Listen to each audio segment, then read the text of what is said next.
ঝিনাইদহ ৪ আসনের সংসদ সদস্য আনোয়ারুল আজিম আনারের মৃতদেহ কলকাতার নিউ টাউনের একটি ভবন থেকে উদ্ধার করা হয়েছে। এই ঘটনায় দুজনকে আটকও করেছে পুলিশ। এ বিষয়ে আরও বিস্তারিত জানাতে কলকাতা থেকে আমাদের সাথে যুক্ত হচ্ছেন সহকর্মী সত্যজিৎ চক্রবর্তী। সত্যজিৎ, ঠিক কখন আনোয়ারুল আজিমের মরদেহটি উদ্ধার করা হয়েছে এবং আমরা জানি যে আরও দুজনের আটকের খবর পাওয়া যাচ্ছে, তারা কারা? তারা কি বাংলাদেশের নাকি পশ্চিমবঙ্গের? কারণ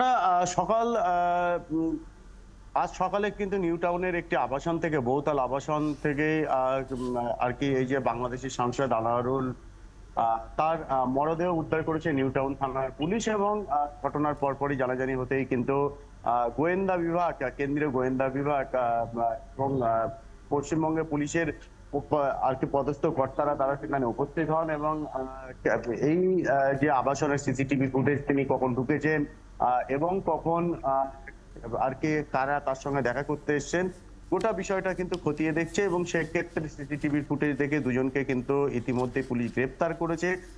যদিও তাদের নাম পরিচয় এক্ষুনি কিন্তু তদন্তের স্বার্থে পুলিশ এখনো প্রকাশ করেনি, কেন বা কারা আর কি তার সঙ্গে দেখা করতে এসেছিলেন। শুধু তাই নয়, আপনি জানেন যে গত 5 দিন ধরেই কিন্তু নিখোঁজ ছিলেন এই সাংসদ এবং তারপর ভারতের পুলিশ থেকে শুরু করে কেন্দ্রীয় গোয়েন্দা প্রত্যেকেই কিন্তু খোঁজ করছিলেন।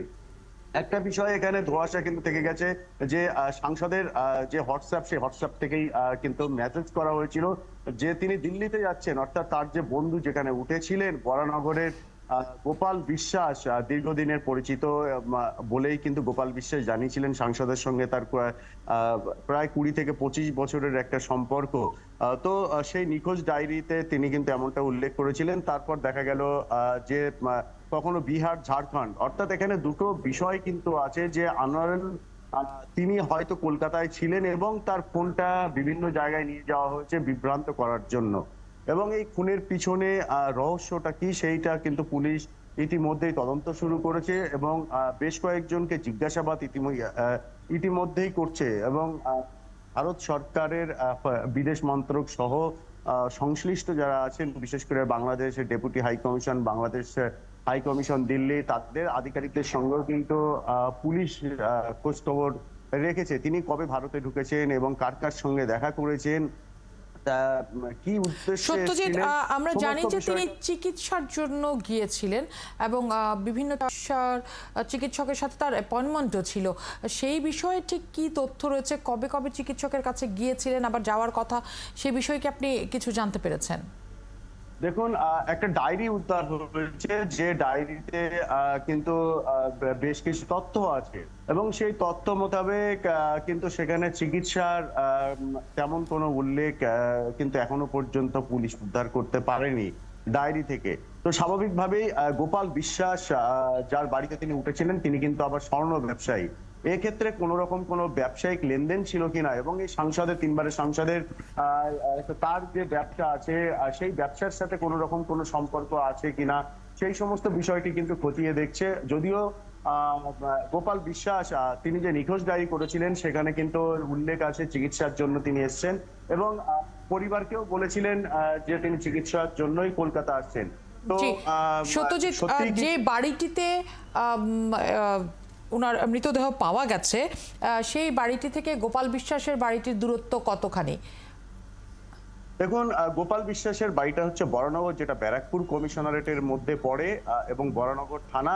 আর যেখান থেকে মরদেহ উদ্ধার হয়েছে, তার দেহ উদ্ধার হয়েছে, সেই জায়গাটা কিন্তু কলকাতা নিউ টাউন অর্থাৎ এয়ারপোর্ট এরিয়ার কাছাকাছি। তো স্বাভাবিকভাবেই এই যে গোপাল বিশ্বাসের বাড়ি থেকে এয়ারপোর্টের সংলগ্ন যে নিউ টাউন, সেই নিউ টাউন থানা, সেটা কিন্তু 25 কিলোমিটারের একটা দূরত্ব আছে। তো এই যে সেই ক্ষেত্রে এই ফ্ল্যাটটি যার বা এই যে যেখানে তার মরদেহ পাওয়া গেছে সেটির মালিক কে, সে বিষয়ে কোনো তথ্য কি আছে? দেখুন, এই যে ফ্ল্যাটটি, সেই ফ্ল্যাটটির ওনার কিন্তু আর কি তিনি থাকেন না এবং সেই যেখান থেকে তার মৃতদেহ উদ্ধার হয়েছে সেটা একটা ভাড়া নেওয়া ছিল, এমনটা কিন্তু পুলিশ প্রাথমিকভাবে বলছে। এবং সিসিটিভি ফুটেজে যে দুজনকে দেখা গেছে তার সঙ্গে ছিল